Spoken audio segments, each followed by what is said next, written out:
Joining us on the phone, Steve Hackett, formerly of Genesis fame, with an illustrious career of his own, solo career, quite an extensive catalog. And Steve, how's it in England tonight? Yeah, it's pretty cold here right now. It's cold and dark because it's 11 o'clock at night, and it's been a very cold day. So, Steve, you have some shows coming up here in the U.S., and Indeed. We're getting ready for a big one in Reading at the Santander Performing Arts Center. That'll be Saturday, February 24th, 8 o'clock. That's right. Have you ever played that room before? You know, I'm not sure if I've done that one. At least I don't remember it being called Santander, unless it's changed name. And obviously some places do that. It's it's an old Art Deco theater. It was formerly the Raja Shrine Theater, but it has changed names. Yeah, it's a great theater, and I think you're going to rock that room. It's kind of funny, though. I actually got to meet you in an informal way. You do the cruises with Yes, the Cruise to the Edge, and you have one coming up. That's right. So the first one, where we took off from Fort Lauderdale and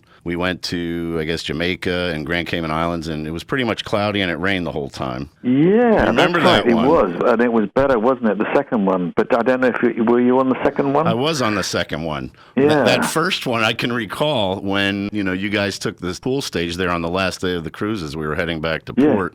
The sun came out. It broke through the clouds about 1 o'clock in the afternoon.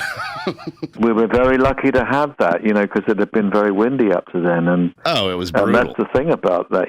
When you're on a boat, it can be a rocky ride or it can be very smooth. Yeah, so we're disembarking the following morning. We're kind of beat. It's a long cruise. A lot of shows to see. And we get back to our hotel. We leave the ship. We take a taxi to the hotel. We figure we'll try to check in. It's kind of early. It was like 9:30 in the morning. They wouldn't let us check in, but they let us store our bags. So we walked down the boulevard to get some breakfast. We're coming back from Dunkin' Donuts, and who's walking across the street toward us but yourself and your wife, Jo? Yeah, and that's right. Yeah, you asked us where was a great place for breakfast. I said, sorry, I don't know the area, but there's a Dunkin' Donuts down there. And then you were so gracious. You actually invited my wife, Donna, and I to go have breakfast with you and Jo, which was amazing. That blew me away. So even though we declined your gracious offer, that's one of my favorite stories from that first cruise to the Edge. Oh, good. Yeah. I must admit, we enjoyed it so much doing the cruise. We did it again, and then I didn't do the third one. We'd already committed to other shows, and then they said, we need you back, so that's what we're doing. We're going back to this one. I'm looking forward to it. It's kind of crazy, isn't it? It's like, you've got this captive audience of, this floating city of rockers. It's an extraordinary vibe, isn't it? I mean, so much music that you can listen to and jam along to if you want. Yep, it certainly is. I went to the second one, and like you, I didn't go on the third one, and I'm not going to be making this one, unfortunately, but wow, it is quite an experience, especially when it was rocking and rolling on the seas in that first one. Yeah.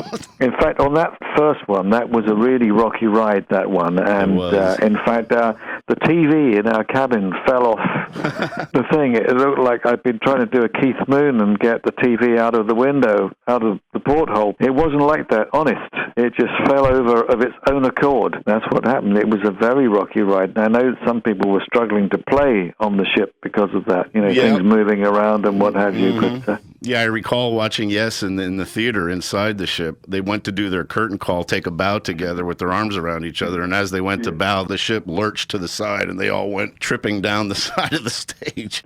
Yeah, well, that can happen, but it's been a great vibe each time we've done it. I recommend anyone who's not been on one of these cruises who loves this kind of music to go for it. So what we're talking about it's the Yes Cruise to the Edge. It departs Tampa, I believe, February 7th, and you're on the seas. You do have Cozumel as a port of call, and you're back on the 11th, I believe. Yes, that's right. So it'll be the second time to Cozumel, and that's worth visiting in itself. So beautiful. Very, very beautiful. Very lovely. So I know that John Wetton's going to be coming back and performing on the cruise, too. Do you have any plans to pull him aside to do a little afterglow, maybe? Well, now, he has done that song from time to time with me, or First to Fifth. I gather he's just said that he's pulling out of that due to ill health. Okay. So, he's not going to be on the cruise? I don't think he's going to make that, no, unfortunately. And, a lot of us are rooting for him at this point in time. He's had challenges, and he's a very, very sweet guy, so bear a thought for the lovely John Wetton. So hopefully, he gets better. You're a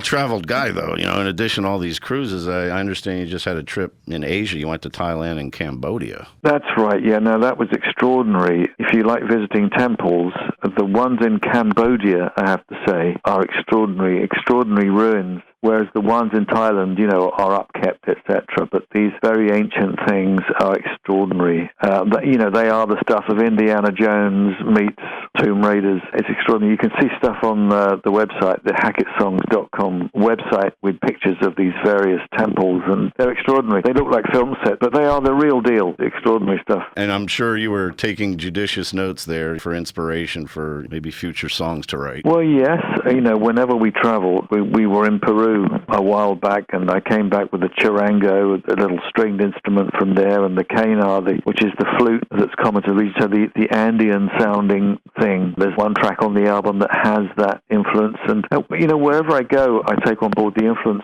Sometimes I get to work with someone from the region, or it's an instrument. I mean, for instance, we were in Iceland, and I've subsequently befriended a guy called Gully Bream, who's an extraordinary drummer and singer. We worked on the track, a couple of tracks on the album that he's on, but there's also an Icelandic track as well called 50 Miles from the North Pole. So when I was there doing a show, we were literally 50 miles from the Arctic Circle, and we arrived in darkness, left in darkness, everything covered in snow, very, very cold, but extraordinarily magical as well. Extraordinary place. Well, you have the new album, and we can talk about that. So when you get back from the cruise, and I understand you're still going to be doing Genesis Revisited, so you're still going to be playing a lot of the classic Genesis songs. That's right. I do a set of solo things, including the new stuff, but then I do a set of classic Genesis things, particularly Wind and Wuthering, as it's 40 years since Wind and Wuthering was first released, and I'm doing most of that album live, plus Inside and Out, which was part of the same sessions and should have been on the album. So an act of restitution to stick that with of that stuff. That's great. Yeah, I love Wind and Wuthering, even though it was my last album with the band. I love the album. We're talking with Steve Hackett, formerly of Genesis, and Steve getting ready to appear in Reading at the Santander Performing Arts Center, Saturday, February 24th at 8 o'clock. Steve, I know that when you get back from the cruise, you got to take a little bit of time off. You have a birthday coming up, too. Oh, that's right. Yeah, my birthday's on February the 12th. I can't remember where I'm going to be on that day. I'm probably doing a gig, I've got a feeling. I'll have to look it up on the itinerary. Yeah, you get back, I guess, on the 11th, so you got to take some time there. Well, that's right, yes. Let me see. I'm looking at the small writing on my thing here. It says, oh, yeah, that's it. Off traveling to Nashville on 12th of February. So, oh, really? Okay. Yeah, we play a couple of dates in Nashville, and it's been a while since I've been there. Okay, so celebrating the birthday in Nashville. Well, indeed. That's Lincoln's birthday, too, so happy birthday. Two great ones. Yeah, Lincoln's birthday, that's right. Yeah, indeed, yeah. So on this tour... the great man, Yes, absolutely. On this tour in support of the new album, Inside Out Music, the release coming up on March 24th is the Night Siren. So explain to us the concept behind the Night Siren and how this all came together and what collaborations you had. Okay, there are about 20 people on the album from all over the world, different places as far afield as Israeli, working with Palestinian, Icelandic, I've mentioned, Hungarian, man from Azerbaijan called Malik Mansirov. Many people from different places have come together to make this album. It's been an extraordinary thrill to work with them, and basically the underlying message is try and do something that shows that people from very different backgrounds and cultures can work together peacefully, frankly, without bombing or beheading each other. Now, I guess as a child of the 1960s, I mean, I was born in 1950, so work out the math, but I think all the achievements of the 1960s, the civil rights movement, etc., in a way finds its echo in this album. So the opening track is called Behind the Smoke, which is about people leaving a war-torn land. Then the album is bookended with a track called West to East, which is basically a peace message, again about war, but, you know, the idea of the resolution of peace, a kind of an anthemic piece there where you get the same guitar solo played with orchestra at the end in a more stately kind of way. But along the line, there are many different genres of music, so it's got this kind of pan-genre approach that takes in many things. Basically a rock album, but then it has some flamenco influence. Oh, I love it. Love it. Yeah, it's got a whole bunch of things, and I'm very, very, very proud of it. The whole thing shouldn't really work because it sounds like if you put all those ideas together, you couldn't possibly make it work. But it's it's an example of collision, lots of different styles all working together. I think they do work very well together. I think British bands were good at doing that kind of stuff. So I've worked all over the world, and I'm doing it on album as well as on stages. So I'm still making a noise for a living and loving it. Love it. I can't wait to hear it myself. My wife and I were both fans, so we gobble up the records as they come out. We go to the shows. I hope to be there in Reading. I can't make the cruise, unfortunately. I wish I could, but we'll try to get there to see you in Reading. Brilliant. So yeah, I mean, music is the universal language, and if music can't bring us together, then what can, really? I mean, so. Well, that's right. I think that music has been, musicians are they're either vagrants and itinerant, or they're ambassadors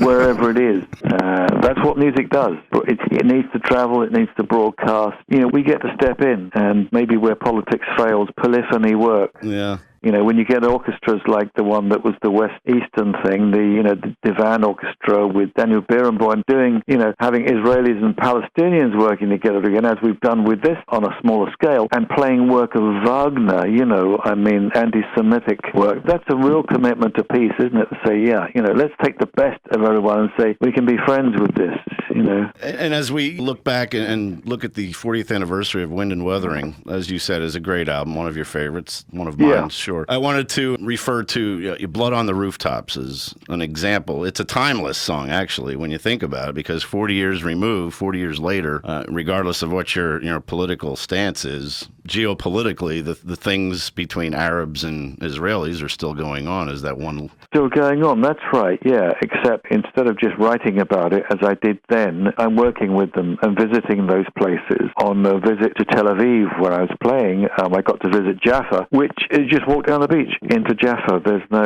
Jaffa is a Palestinian town, and it's biblically old, seriously old, and that's where Kobe lives, who's Israeli. So far he's still walking around. And Mira, and you say, blessed are the peacemakers. I mean, sometimes it's cursed of that. As Mira said to me, sometimes she doesn't always get thanked for trying to bring both sides together. But music can do something that politicians can't at times.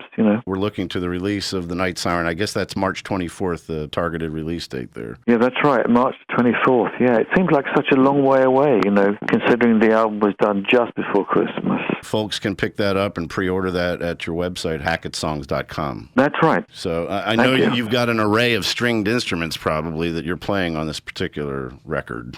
Yeah, there's guitars, different kinds, of course, as you would expect, but there's the charango from Peru, there's the Arabian oud, which is the fretless lute, and a sitar guitar, which we sometimes twin with samples of sitar, because I don't think I'd be able to sit down and hold a sitar properly, I don't think my knees are that good these days, but I like a guitar strap, do you know what I mean? Call me old-fashioned, but I need a guitar strap. There you go. In addition to the show at Reading, I noticed on the schedule you have a show in Buffalo where you're going to have the Buffalo Philharmonic Orchestra. That's right, yeah, we're going to do that. I'm looking forward to that tremendously. In fact, we were working on some songs today, as well as that one, Blood on the Rooftops. We were rehearsing that this very day. Yeah, we're rehearsing up stuff that we're going to be doing with them, which I think is at Kleinen's Music Hall, if that's how you pronounce it. Kleinen's. 3rd of March. That's the one. As far as the band for this tour, the usual suspects, Roger, Rob? Yeah, Roger, Rob, it'll be Nad Sylvan, it'll be Gary O'Toole, and it'll be Nick Beggs on bass. Okay, great. Yeah. That's the lineup. I saw you open up for Renaissance at the River to River Festival. That was New York, Battery Park. Mm-hmm. Right.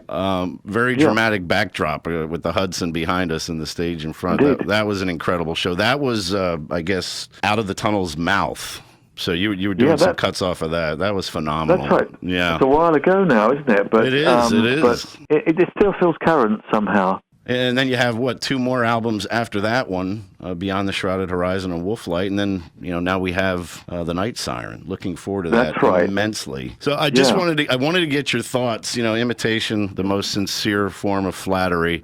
What are your thoughts on some of these classic Genesis tribute bands, the guys that get down and try to really drill down and nail the Genesis sound, as difficult and as complex as it is? Yeah, there are a whole ton of tribute bands out there, and many of them are very good. And I guess I'm doing my own bit in trying to keep the legacy alive of what the band did. I do think it was extraordinary music. Politically, it seems hard to put together the band that existed in 1971. I guess everyone's moved on quite a lot since then, and people have different ideas of what Genesis is and what it's capable of, whether you've got on board with it as a 5-piece or 4-piece, whether it's the Peter Gabriel time or the time with Phil Collins. There were a whole ton of albums, and I was very proud to be part of it. But, what I do is I honor the classic period. I like to think of it as of the band, and we will be playing a whole ton of things from Wuthering. If I didn't say that earlier, looking forward to doing that. I think it was important stuff. Yeah. So you get the best of the music. It's not obstructed by any politics. There's no agenda. What you see is what you get. You get a solo set. You get a Genesis set. So we're kind of two bands in one, as I often say. Yeah, my first taste of Genesis, as a young teen, was the Genesis live album. That was the first one I got, and I've been a fan ever since. So. Yeah, that was a King Biscuit Flower Hour live album. In fact, it was just a live show. It wasn't intended to be an album at all, and Charisma put that out as a stopgap. But that's an album that's entirely free of overdubs. There's nothing fixed on that whatsoever. So it's warts and all, and you hear the buzzes, and you hear this, but you hear a very enthusiastic crowd. Absolutely. Yeah, at De Montfort Hall, Manchester. That's right. Leicester, actually. The beginning of Watcher of the Skies. That's too intense. Yeah. It's still a great tune, isn't it? It's still a great introduction. Top volume between the speakers. Yeah, it's a great Mellotron sound. That the brass, the strings, the English accordion supporting it all. Yeah. Well, Steve, I really do appreciate you taking time. Steve Hackett, formerly of Genesis. Steve Hackett appearing in Reading at the Santander Performing Arts Center. That's at 136 North 6th Street in Reading. It's a fabulous theater. It's the old Raja Shrine Theater. That'll be Saturday, February 24th at 8 o'clock. It's going to be Steve Hackett performing Genesis Revisited, and Steve Hackett solo as well, including things from the Night Siren, the new release coming out March 24th. You can pick that up at hackettsongs.com. Steve, a pleasure, my friend. I really appreciate you taking the time out to talk to us here in the Lehigh.